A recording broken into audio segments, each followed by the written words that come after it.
Okay, pretty straightforward. That one will be obvious based on your previous answers. Okay, so as long as you're understanding where we've been so far or understanding the article so far, you'll be able to get that correct.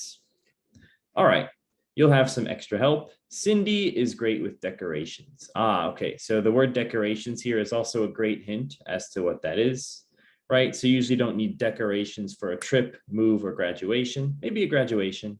But overall decorations would probably be referring to a party. Okay, moving on, we've got 2 to go. Also, we want to give Marco a graduation gift. Okay. Initially, so let's go ahead and highlight that. That seems like a key word that we have here. All right. So we know that we're talking about a graduation gift. All right. Initially, we thought about a sofa for his Vancouver apartment, but I guess that blank. Okay. So we know that they were thinking about a sofa for a graduation gift in Vancouver for Marco. Okay, let's remember it's also for Marco. Let's go ahead and underline that as well. I'll just put a box around it. Okay, Marco, graduation gift sofa. There's our keywords. But I guess that blank. Oh, he can't use it now. It's too big for his apartment, too expensive for us, or he would have preferred a bed. He would prefer a bed. Okay. If you think you know the answer, that's great. Go ahead, take a look, answer for yourself. Okay. Uh-oh. There we go. All right. And the correct answer is going to be the first one. He can't use that now. Okay. Why can't he use it now? What do you guys think? Okay.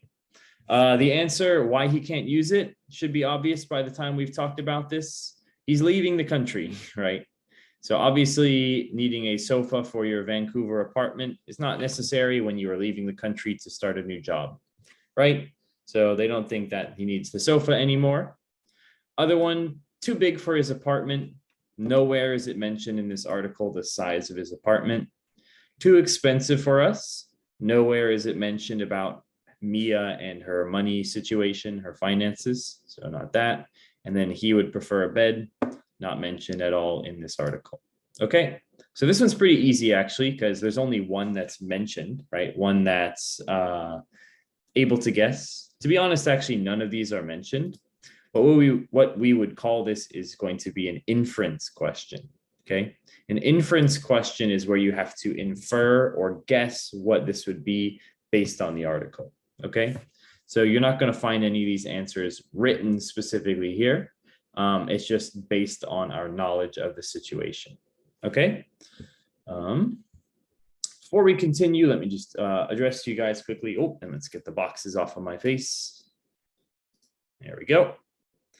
All right.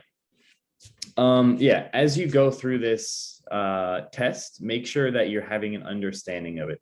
I know that as we go through taking just a normal test, we think, oh, we're just trying to find the answer for A, B, C, D, A, B, C, D. Which one is the correct answer? Which one is incorrect, right? As you're reading through these in the reading section, read it more like a story. So when you finish reading it, you have stuff in your mind, in your memory about, oh, this is what Marco did. This is what Maria did. This is the family, the situation, right? It's going to be a lot easier to remember and recall what happened. And it's going to be the most useful when we reach these inference questions, right? So when you have to answer something like, how would Marco feel about that? Or what is Maria's personality? Those aren't going to be things where you're going to look and be like, Maria has a lovely personality, or Marco feels sad. Right? It's going to be something that's more based on your knowledge of the story and how you feel those characters are as you read through it, right? So please make sure you pay attention to the full story, right? So then when you get to these kinds of questions, it'll be a lot easier. And if you can't guess what I'm already going to say about this, my biggest suggestion, as always, is going to be, oh, that's a wrong drawing.